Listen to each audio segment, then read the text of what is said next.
ദില്ലി ജമാ മസ്ജിദിൽ പെരുന്നാൾ നിസ്കാരം പൂർത്തിയായി പ്രാർത്ഥനകളൊക്കെ കഴിഞ്ഞ് വിശ്വാസികൾ മടങ്ങുകയാണ്. ആ ദൃശ്യങ്ങളാണ് നമ്മൾ കാണുന്നത്. ഇവിടെ എത്തിയപ്പോഴാണ് നിരവധി നൂറുകണക്കിന് മലയാളികൾ ഇവിടെ ഉണ്ട് എന്നുള്ളതാണ്. ഇവിടെ മലയാളികളാണ്. ഈദ് മുബാറക്.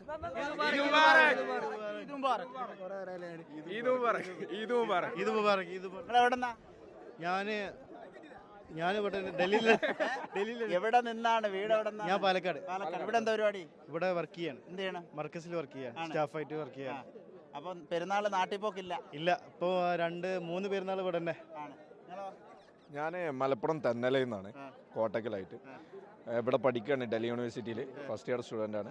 ഫസ്റ്റത്തെ തലസ്ഥാനത്തെ ഫസ്റ്റത്തെ ഈദാണ്. അടിപൊളിയാണ്. നാട്ടിൽ പറ്റാത്തതിന്റെ വർഷങ്ങൾക്ക് ശേഷം നാട്ടില് ഈദ് പറ്റാത്തതിന്റെ വിഷമമുണ്ടോ? ഇത്രയും ആൾക്കാർ നമ്മളെ മലയാളികൾ ഇവിടെ നിത്യപ്പോ ചില ഹിന്ദിക്കാരെക്കാൾ കൂടുതൽ മലയാളികളാണ്. അതെ അതെ, പോരാത്തിന് അത്രയും നാട് മാതിരിയാണ് ഇവിടെ. ഇതൊക്കെ മലയാളികൾ ഇവിടെ വന്നിട്ട് ഹിന്ദിക്കാരാന്ന് വിചാരിച്ച് ഹിന്ദി സംസാരിച്ചാൽ പെടും. എവിടെന്നാ? കാസർഗോഡ്. എവിടെ പഠിക്കുന്നത്? ഡൽഹി യൂണിവേഴ്സിറ്റി, ജാക്കിർ. ഇതൊക്കെ ഡൽഹി യൂണിവേഴ്സിറ്റി പഠിക്കുന്ന മലയാളികൾ. ഇവിടെയൊക്കെ നിൽക്കുന്നവർ ഇതൊക്കെ മലയാളികളാണ് എന്നുള്ളതാണ്. ഈ കാണുന്നതൊക്കെ മലയാളികളാണ്. ഇവിടെ പഠിക്കുന്നവരുണ്ട്, ജോലി ചെയ്യുന്നവരുണ്ട്. ഏതായാലും അവരൊക്കെ ഈ ദൃശ്യങ്ങളിൽ കാണാം. പെരുന്നാൾ നിസ്കാരം പൂർത്തിയായി പ്രാർത്ഥനകളൊക്കെ കഴിഞ്ഞ് മടങ്ങുന്ന ദൃശ്യങ്ങളാണ് ഈ കാണുന്നത്. ഇവിടെയുണ്ട്. ഇത് സിറാജ് പത്രത്തിലെ ഒരു സഹപ്രവർത്തകനാണ്. നാട്ടിൽ പോക്കില്ല ശരിക്കും നാട്ടിൽ അങ്ങനെ പോകാറില്ല. പെരുന്നാളൊക്കെ അധികവും ജമാ മസ്ജിദിനെല്ലാം ആണ് ഉണ്ടാവാറ്.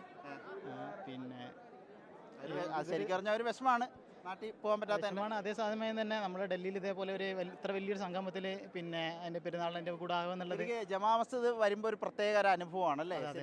ശരിക്കും തീർച്ചയായിട്ടും ഇത്ര വലിയൊരു ആൾക്കൂട്ടത്തിൽ നമ്മൾ ഒരു പെരുന്നാൾ ആഘോഷിക്കുക എന്നൊക്കെ പറയുന്നത് നമുക്ക് ഒരു പ്രത്യേക ഒരു അനുഭൂതി കിട്ടാറുണ്ടായിരുന്നു. ഇത് 25,000 ഇതിന്റെ കപ്പാസിറ്റി. ഇവിടെ മാത്രമല്ല, ഇതിന്റെ പുറത്തൊക്കെ നിരവധി ആളുകളുണ്ട് എന്നുള്ളതാണ് നമ്മൾ കാണേണ്ടത്.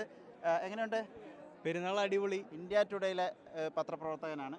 അപ്പം നാട്ടിലൊക്കെ പോകാത്തതിന്റെ ഒരു വിഷമമുണ്ടോ? അതെ അതെ, ഇത് ഇപ്രാവശ്യത്തെ പെരുന്നാളിന് പ്രത്യേകത എന്ന് വെച്ചാൽ വിവാഹം കഴിഞ്ഞതിന് ശേഷമുള്ള ആദ്യത്തെ പെരുന്നാൾ കൂടെയാണ്. അപ്പൊ അതെ അതെ, കൂടെ രണ്ടുപേരും കൂടെ നിസ്കരിക്കാൻ എത്തിയതാണ്. അതെ അതെ.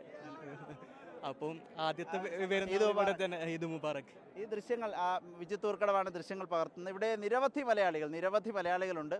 ഈ ജമാ മസ്ജിദിൻ്റെ പശ്ചാത്തലവും കൂടി കാണുമ്പോൾ വളരെ മനോഹരമായൊരു പ്രഭാതമാണ്. രാവിലെ 6-6:30 മണിയോടെ തന്നെ നിസ്കാരവും പ്രാർത്ഥനകളുമൊക്കെ പൂർത്തിയാകും. മലയാളികളടക്കം ഈ ഭാഗത്തേക്ക് എത്തും, പ്രാർത്ഥനകളിൽ പങ്കെടുക്കും എന്നുള്ളതാണ്. ഈ ജമാ മസ്ജിദിൽ വന്ന് നിസ്കരിക്കുക എന്നൊക്കെ പറയുന്ന ആളുകളെ സംബന്ധിച്ചിടത്തോളം വളരെ പ്രധാനപ്പെട്ട കാര്യമാണ് എന്നതാണ്. ഇപ്പോൾ പ്രാർത്ഥനയൊക്കെ കഴിഞ്ഞ് ഹസ്തദാനം നൽകി ആളുകൾ സന്തോഷം പങ്കിട്ട് മടങ്ങുന്ന ദൃശ്യങ്ങളാണ് ജമാ മസ്ജിദിൽ നിന്ന് കാണുന്നത്. വീഡിയോ ജേർണലിസ്റ്റ് വിജിത്ത് ഊർക്കടവിനൊപ്പം റിപ്പോർട്ടർ ആദിൽ പാലോടിൻ, റിപ്പോർട്ടർ ദില്ലി.